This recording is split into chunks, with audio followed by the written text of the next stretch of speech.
Salam, my dear brothers and sisters.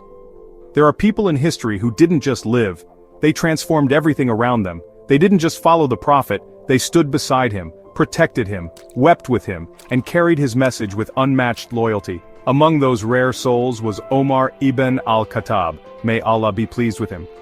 When we remember Omar, we remember a man whose very name struck fear in the hearts of tyrants, yet whose eyes swelled with tears when he stood in prayer. He was a man of iron, yes, but inside that strength was a heart that beat only for Allah and his people. He was known as Al-Faruq, the one who could clearly distinguish between truth and falsehood. But Omar didn't just recognize the truth, he stood for it, even when it cost him everything.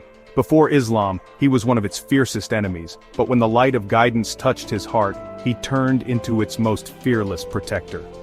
The day he accepted Islam was the day Muslims walked openly to the Kaaba for the first time. That's what his presence did. It gave strength to the weak, courage to the afraid. One man's faith turned the tide of an entire nation. But Omar's greatness wasn't in how loud he spoke, it was in how deeply he felt. He ruled over one of the largest empires of the time, and yet he would walk the streets at night, looking, searching, for the pain of his people. Not for praise, not for politics, but because he truly believed what he said. If a mule trips in Iraq, I fear Allah will ask me, Omar, why didn't you pave the road for it? What kind of heart says that?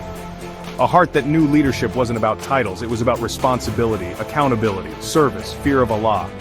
He once saw a woman trying to cook stones to quiet her hungry children. She had no food. She didn't know who the Caliph was. And do you know what he did? He rushed to the storehouse himself, carried the flour on his back and said, "Will you carry my burden for me on the day of judgment?" He didn't ask someone else to help her. He didn't send a servant. He carried it himself, because he feared the day when he would stand alone before Allah, and every hungry stomach, every tear, every injustice would speak against him. That's the kind of man Omar was. And yet, even with that strength, even with that devotion, he never stopped holding himself accountable.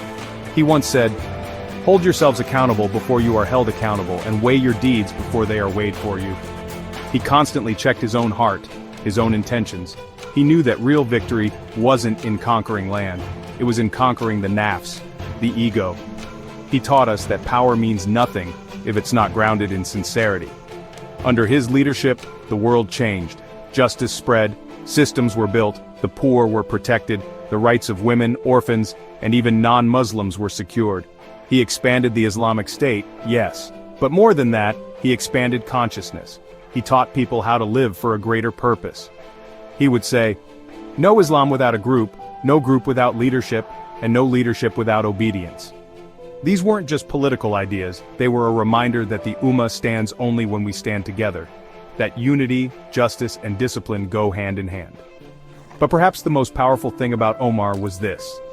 He changed people, not with force, not with fear, but by awakening something greater in them, by making them feel that Allah was watching. That truth mattered, that we are accountable, each and every one of us. He didn't just carry the weight of the empire, he carried the weight of the Ummah, in his heart, in his prayers, in his tears. And when he was finally struck down in prayer, wounded by an assassin, he still thought of the people.